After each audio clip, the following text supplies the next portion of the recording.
Outro fator que contribuiu para a ascensão da Igreja e o declínio, fim do Império Romano, especialmente no Ocidente, foi justamente a influência dos reinos germânicos.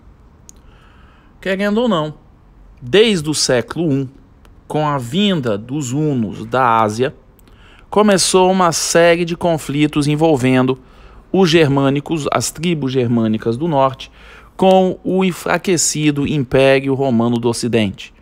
Basicamente, o que estava acontecendo? Estava aumentando a ingerência, a intervenção, a inserção de tribos germânicas em território romano ocidental. Então, basicamente, você vai ter que esse fluxo de migração vai criar uma desestruturação e enfraquecimento no já combalido Império Romano do Ocidente. Professor, por que o Império Romano do Ocidente estava combalido? Porque como haviam os impérios Parta e as questões no Oriente Médio, a maior parte das legiões ficavam naquela região, que via-se uma ameaça real, enquanto que as tribos germânicas elas não eram vistas mais como uma grande ameaça, porque primeiro elas eram descentralizadas. Não havia uma autoridade central como havia na Pártia. E segundo, acreditava-se também pelos partidos romanos, possivelmente, que esses povos poderiam ser incorporados a Roma. O que levou o conflito à desestruturação foi justamente a questão do fluxo dos hunos.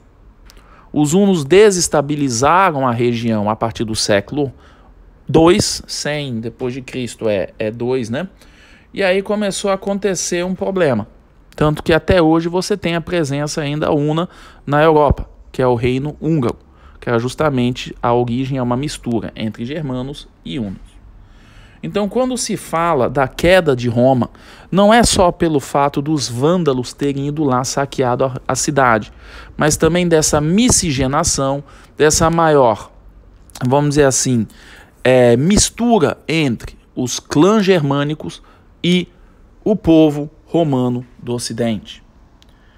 Então, praticamente em 455, ou seja, poucos anos depois do Concílio da Calcedônia, Valentiniano III é morto por traição e acaba então a estrutura de um império na Europa.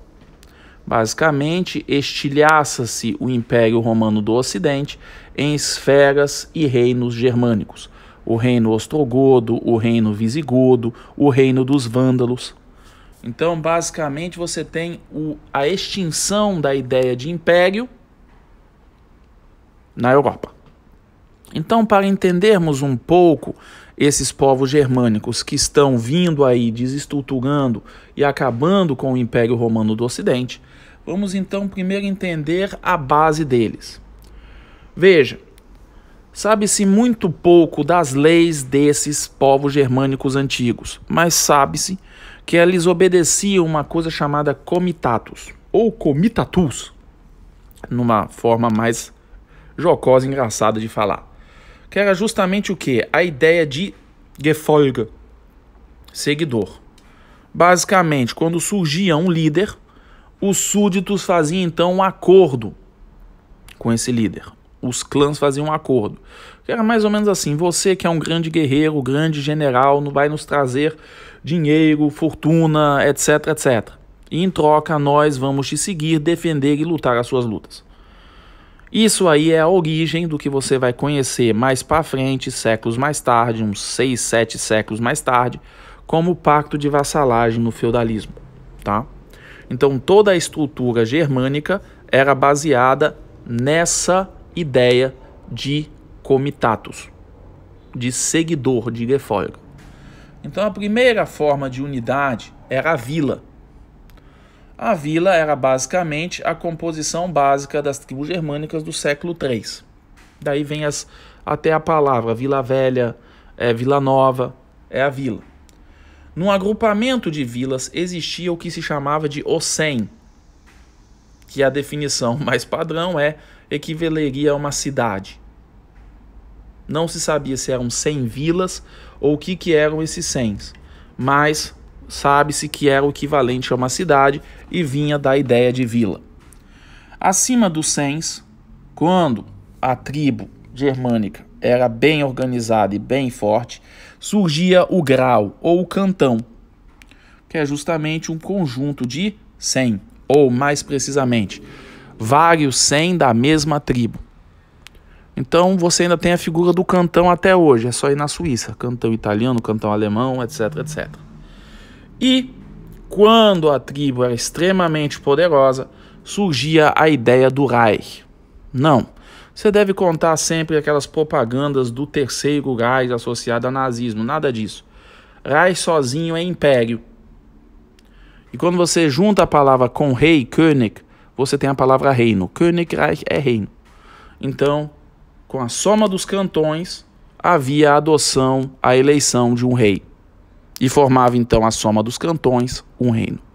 Então isso aí, simplificando, é a estrutura das tribos germânicas do século III, ou do período em que o Império Romano do Ocidente vai ser destruído lá no século V.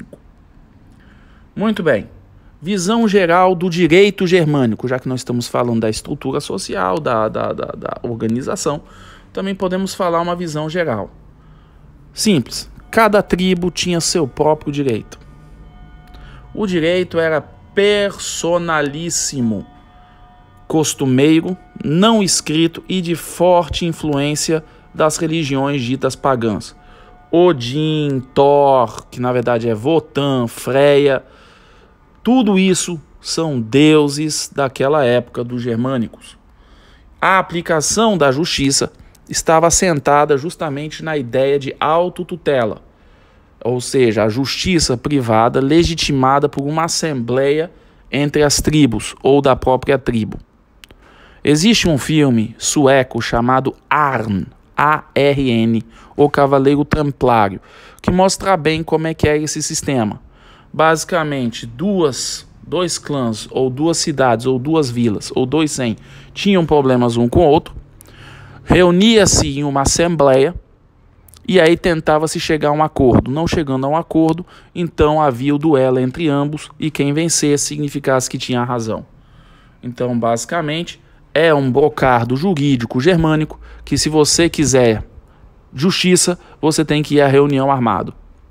Parece muito com os boatos, lendas da faculdade de Direito, que dizia-se que na década de 50, se você quisesse direito de voto, você tinha que apresentar arma nas reuniões.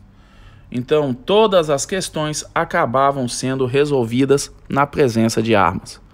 Então, era um direito de cunho costumeiro, predominantemente, não escrito, com influência dos deuses, e não eram os mesmos deuses romanos nem gregos, e normalmente no final resolvia-se um negócio na foice, no martelo, na pancada, na violência, tá? Então esse é o direito germânico antigo. Professor, mas isso era de todas as tribos? Não.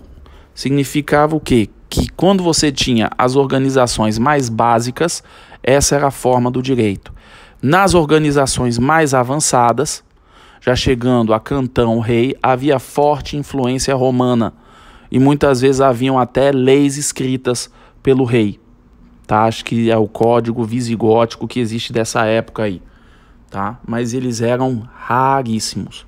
E só se aplicavam aos altos graus daquela tribo altamente organizada. Então, com a ideia do Reich, o monarca ele era eleito como? Da mesma forma que a autoridade romana. Era até uma influência da autoridade romana. O rei era eleito pelos príncipes da tribo. Era eleito aquele que era o mais forte e o que tinha maior influência. Não havia o elemento augúrio tão acentuado como no início em Roma. Mas havia a figura da eleição e a figura do apoio. O augúrio foi lentamente substituído pela aprovação da Igreja Católica, conforme os reis germânicos começavam a se converter ao cristianismo. Tá? Então aqui você tem que tomar cuidado. Professor, essas monarquias eram hereditárias, assim como na Europa absolutista do século XVII em diante? Na aparência, não. Por quê? Porque você tinha a eleição. Na prática, a tendência era assim. Mas o que era essa hereditariedade? Não era de pai para filho necessariamente. Era justamente o rei germânico adotar o guerreiro, o líder, o príncipe mais poderoso e torná-lo seu herdeiro. A mesma coisa que aconteceu com Roma no final, quando houve a divisão entre a Roma ocidental e oriental. O César ficava na Roma, enquanto que o Augustus ficava em Constantinopla. E aí o que acontecia? Acontecia a adoção. Tanto que era mais comum o imperador romano do Oriente, ele ou virava o imperador romano do Ocidente, ou era ele que legitimava a ascensão de um novo imperador romano no Ocidente, e vice-versa. Então criou-se o cunho de eleição, mas na prática se tornou hereditário, especialmente pelo sistema de adoção. Para vocês terem uma ideia, essa é a divisão política dos povos germânicos no século VI, ou seja, um pouco depois da queda do Império Romano do Ocidente.